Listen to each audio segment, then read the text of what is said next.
గ్రామంలో కేశవ్ అనే యువకుడు ఉండేవాడు. కేశవ్ ఇంట్లో అతని తల్లి, అన్నయ్య, వదిన ఉండేవారు. కేశవ్ తన ఇంటి వాళ్లని ఎదిరించి రాధ అనే అమ్మాయిని పెళ్లి చేసుకుంటాడు. రాధ నల్లగా ఉండేది. అందుకే రాధ అంటే కేశవ్ తల్లికి అస్సలు ఇష్టం ఉండేది కాదు. కేశవ్, నువ్వు ఆ నల్లటి అమ్మాయిని పెళ్లి చేసుకుని మన కుటుంబం పరువుని నువ్వు మట్టిలో కలిపేశావు. నా పెద్ద కోడలు చూడు, ఎంత తెల్లగా అందంగా ఉంటుంది. మరి చిన్న కోడలు ఎలా ఉందంటే ఆమెను చూసి కోకిల కూడా సిగ్గుపడుతుంది. రంగు ఎలా ఉంటే ఏమైందమ్మా? ఆమె కూడా మనిషే కదా. ఆమె కూడా ఒక మనసుంది. మీరంతా ఆమె గురించి ఎందుకిలా మాట్లాడుతున్నారు అసలు?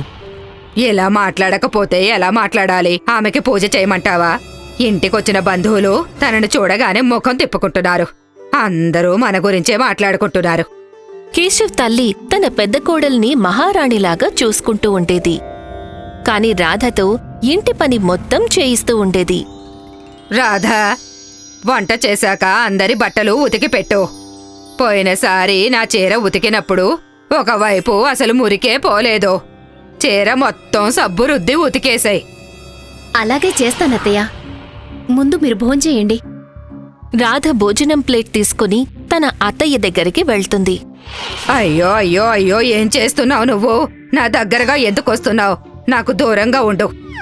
నీ నల్ల రంగు నాకంటుకునేలా ఉంది. ఆ భోజనం అక్కడ పెట్టి ఇక నువ్వెళ్ళు. రాధ తన గదిలోకి వెళ్లి ఆ రోజు బాగా ఏడుస్తుంది. రాధకి తల్లి ఉండదు. జరిగిందంతా తన తండ్రికి ఫోన్ చేసి చెప్పుకుంటుంది. నాన్నా, ఇక్కడ నన్ను చాలా అవమానిస్తున్నారు నాన్నా. మీరు నన్ను ఎంత ప్రేమగా పెంచారు. మా అత్తయ్య ఎప్పుడూ నన్ను నల్లగా ఉన్నావని చాలా అవమానిస్తోంది. మా అత్తయ్య తోడికోడలు నన్ను అవమానించడానికి ఏ చిన్న అవకాశం కూడా వదిలిపెట్టట్లేదు. ఏం చెయ్యాలో నాకు అర్థం కావటం లేదు. ధైర్యంగా ఉండు రాధా. ఏదో ఒకరోజు మీ అత్తయ్య తను చేసిన తప్పు తప్పకుండా తెలుసుకుంటుందమ్మా. ఎవరూ నిన్ను బాధ పెట్టినా కూడా వాళ్ల మీద కోపం పెంచుకోవద్దమ్మా. నువ్వు నీ మంచితనం మీదే నమ్మకం పెట్టుకోవాలి. ఒకరోజు పెద్ద కోడలు అత్తయ్యతో ఇలా అంటుంది.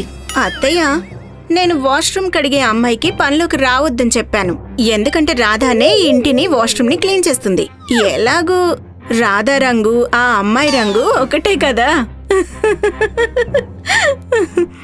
ఈసారి నేనే క్లీన్ చేస్తాను. కానీ నెక్స్ట్ టైం బాత్రూమ్ నువ్వే క్లీన్ చెయ్యాలి. అత్తయ్య, చూస్తున్నారా ఎలా మాట్లాడుతుందో? రాధా, బాత్రూమ్ వాష్రూమ్ ఇక నుండి నువ్వే క్లీన్ చెయ్యాలి. నా పెద్ద కోడలు ఇలాంటి పనులు చెయ్యదు. నువ్వు కొత్త కోడలివి కదా, అందుకే నీకోసం కొత్త ఫినాయిల్ బాటిల్ తెప్పించాను. ఇక వెళ్ళి నీ పని మొదలుపెట్టు. నేను అత్తయ్య కలిసి బయట షికారుకు వెళ్ళాలి. పెద్ద కోడలు అత్తయ్య కలిసి ఆటోలో బయట షికారుకు వెళ్తారు. రాధ కళ్లల్లో నీళ్లు నిండిపోతాయి. కాని ఆమెకి తన తండ్రి చెప్పిన మాటలు గుర్తుకొస్తాయి. ధైర్యంగా ఉండమ్మా. ఏదో ఒకరోజు మీ అత్తయ్య తను చేసిన తప్పు తప్పకుండా తెలుసుకుంటుందమ్మా. రాధ ఫినాయిల్ బాటిల్ తీసుకుని బాత్రూం కడగడానికి వెళ్తుంది. వాష్ బేసిన్ క్లీన్ చేయడానికి రాధ అందులో ఫినాయిల్ పోయగానే ఆ వాష్ బేసిన్ బంగారంగా మారిపోతుంది. అది చూసిన రాధ కళ్ళు మిలమిలా మెరిసిపోతాయి. కొద్దిసేపయ్యాక రాధ అత్తగారు, ఆమె పెద్ద కోడలు ఇంటికొస్తారు. వాళ్లు బాత్రూంలోకి వెళ్లి బంగారు వాష్ బేసిన్ చూశాక మూర్ఛపోయినంత పనవుతుంది. రాధా, ఈ బంగారం వాష్ బేసిన్ ఇక్కడికి ఎలా వచ్చింది? రాధ నిజాయితీగా జరిగిందంతా అత్తగారికి అలాగే పెద్ద కోడలికి చెప్తుంది. అత్తయ్య, ఈ ఫినాయిల్కి ఏదో మహిమ ఉన్నట్టుంది. దేనిమీద ఈ ఫినాయిల్ పోసినా అది బంగారంగా మారిపోతుంది. ఈ ఫినాయిల్ బాటిల్ నేను జాగ్రత్తగా పెడతాను. ఈ రాధకి ఇంత విలువైన వస్తువులని దాచేంత తెలివిలేదు. అలాగే, నువ్వే దాన్ని జాగ్రత్తగా పెట్టు. ఈ బంగారం వాష్ బేసిన్ అమ్మేసి మనం ఇంటి ఖర్చులకు వాడుకుందాం. పెద్ద కోడలు చాలా స్వార్థపరురాలు. ఆ ఫినాయిల్ బాటిల్ తన గదిలోకి తీసుకువెళ్లి ఆ గదిలోని అన్ని వస్తువుల మీద ఫినాయిల్ని పోసి బంగారంగా మారుస్తుంది. ఆ బాటిల్లోని ఫినాయిల్ మొత్తం అయిపోయేంత వరకు అలా పోస్తూనే ఉంటుంది. ఆమె బంగారంగా మార్చిన అన్ని వస్తువులను తన పుట్టింటికి పంపిస్తుంది. ఆ ఖాళీ ఫినాయిల్ బాటిల్ని చెత్త డబ్బాలో పడేస్తుంది. కొద్ది రోజుల తర్వాత వాళ్ల అత్తగారికి ఉన్నట్టుండి జబ్బు చేస్తుంది.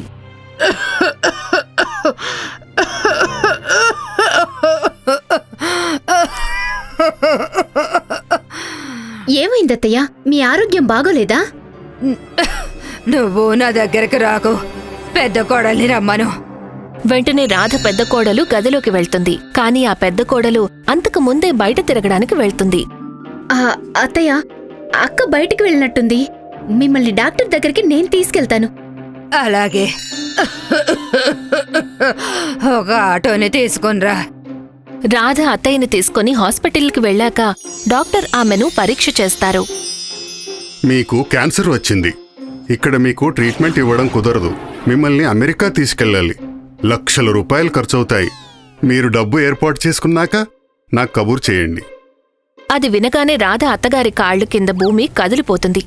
ఓరు దేవుడా, ఇప్పుడు నేనేం చెయ్యాలి? అత్తయ్య, మీరు భయపడాల్సిన పనేమీ లేదు. మన దగ్గర మహిమగల ఫినాయిల్ ఉంది కదా, దాని సహాయంతో మనం కొన్ని వస్తువులను బంగారంగా మార్చుకుని తర్వాత అమ్మేద్దాం. వచ్చిన డబ్బులతో మీకు ట్రీట్మెంట్ చేయించుకుందాం. నిజమే, పెద్ద కోడల్ని రమ్మను. ఏమైందత్తయ్య? ఎందుకు రమ్మన్నారు? ఆ పెనాయిల్ బాటిల్ ఇటు తీసుకురా. కొద్ది రోజుల క్రితం నీకు దాచమని ఇచ్చాను కదా. Phenyl bottle? నేనిప్పుడే వెళ్ళి నా గదిలో చూసొస్తాను. పెద్ద కోడలు దగ్గర బాటిల్లో ఫినాయిల్ ఉంటే కదా ఇవ్వడానికి. అప్పుడే ఆమె ఫినాయిల్ అంతా వాడేసింది. కొద్దిసేపు తన గదిలో గడిపి ఆ తర్వాత అత్తగారి దగ్గరికి వచ్చిలా అంటుంది. అత్తయ్య, ఆ ఫినాయిల్ ఎక్కడ దొరకడం లేదు. ఎక్కడో పడిపోయినట్టుంది. లేకపోతే ఈ రాధ మాయం చేసిందో ఏమో. లేదు, నేను మాయం చేయలేదు. నువ్వే దాన్ని దాచిపెట్టి వెళ్ళావు కదా. నాకు తెలీదు. నా గదిలో అయితే అది లేదు. ఓరు దేవుడా, ఇక నేను బతికేటట్టుగా లేను. అత్తయ్య, నేనొక చిన్న బాటిల్లో కొంచెం ఫినాయిల్ని తీసి దాచుంచాను. దాంతో మన అవసరం తీరుతుందత్తయ్య. రాధ ఆ చిన్న బాటిల్లోని ఫినాయిల్ ఒక స్పూన్ మీద వేస్తుంది. ఆ స్పూన్ బంగారంగా మారిపోతుంది. ఆ స్పూన్ అమ్మగా వచ్చిన డబ్బుతో ఆమె అత్తగారికి చికిత్స చేయిస్తుంది. చాలా థ్యాంక్స్ అమ్మా. ఒకవేళ నువ్వు పెనాయిల్ దాచుంచకపోతే ఈరోజు నేను బతికేదాన్ని కాదు. అదే సమయంలో పెద్ద కోడలు తమ్ముడు అక్కడికి వస్తాడు. అతను ఇంట్లోకి రాగానే తన అక్కతో ఇలా అంటాడు. అక్క, నువ్వు పంపిన ఆ బంగారు వస్తువులు మొత్తం నేను జూదం ఆటలో పెట్టి పోగొట్టేశానక్కా. బంగారు వస్తువులా? ఒక్కసారిగా పెద్ద కోడలు కళ్ళు తెల్లబోతాయి. ఓహో, అయితే నువ్వు మొత్తం పెనాయిల్ బాటిల్ వాడి మొత్తం వస్తువులన్నీ బంగారంగా మార్చి నీ పుట్టింటికి పంపించావన్నమాట. నీకు ఎంత ప్రేమ, ఎంత గౌరవం ఇచ్చాను. నువ్వేమో నన్ను మోసం చేశావు. రాధా, నన్ను క్షమించమ్మా. నేను ఇనుమునేమో బంగారమని, బంగారాన్నేమో ఇనుము అనుకున్నాను. ఈ రోజు నుండి రాధ ఈ ఇంట్లో మహారాణిలా ఉంటుంది. పెద్ద కోడలా, నువ్వు ఇల్లు బాత్రూము శుభ్రం చెయ్యి.